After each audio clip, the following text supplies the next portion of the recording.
In ancient Rome, adoption of boys was a fairly common procedure, particularly in the upper senatorial class. The need for a male heir and the expense of raising children and the Roman inheritance rules strictly demanding legitimates were strong incentives to have at least one son, but not too many children. Adoption, the obvious solution, also served to cement ties between families, thus fostering and reinforcing alliances. Adoption of girls, however, was much less common. In the imperial period, the system also acted as a mechanism for ensuring a smooth succession, the emperor taking his chosen successor as his adopted son. Causes. As Rome was ruled by a select number of powerful families, every senator's duty was to produce sons to inherit the estate, family name and political tradition. However, a large family was an expensive luxury. Daughters had to be provided with a suitable dowry and sons had to be pushed through the political stages of the cursus honorum. The higher the political status of a family, the higher was the cost.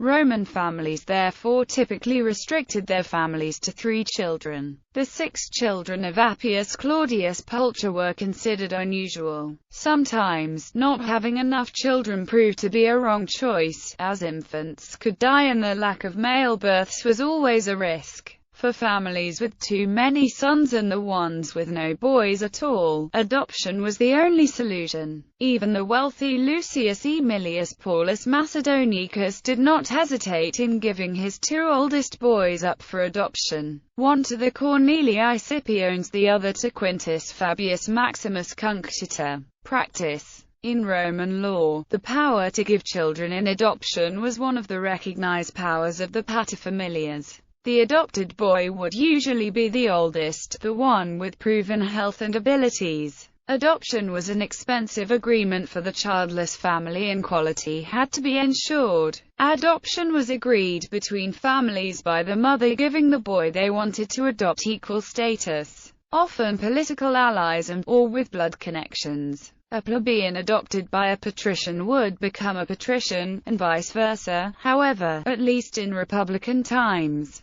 This required the consent of the Senate. A sum of money was exchanged between the parties and the boy assumed the adoptive father's name and a cognomen that indicated his original family. Adoption was neither secretive nor considered to be shameful. The adopted boy was not even expected to cut ties to his original family. Like a marriage contract, adoption was a way to reinforce interfamily ties and political alliances. The adopted child was often in a privileged situation, enjoying both original and adoptive family connections. Almost every politically famous Roman family used it. Augustus, the first emperor of the Roman Empire, is possibly the most famous example of adoption in ancient Rome. Born into relative obscurity under the name of Gaius Octavius, he was adopted into the Julii Caesaris by testament of his maternal great-uncle, the Roman dictator Julius Caesar. Although Octavius changed his name to Gaius Julius Caesar, in accordance with Roman naming practices concerning adoption, he did not use the name Octavianus but preferred to emphasize his new status as an official Julian instead of reminding the public of his relatively humble origin as an Octavian. Nevertheless, after his adoption, historians refer to him as Octavian from 44 BC until 27 BC when he obtained the name Augustus, as in the case of Claudius. One could be adopted by a man younger than oneself. His sister, Clodia, is also a rare example of a Roman woman being adopted.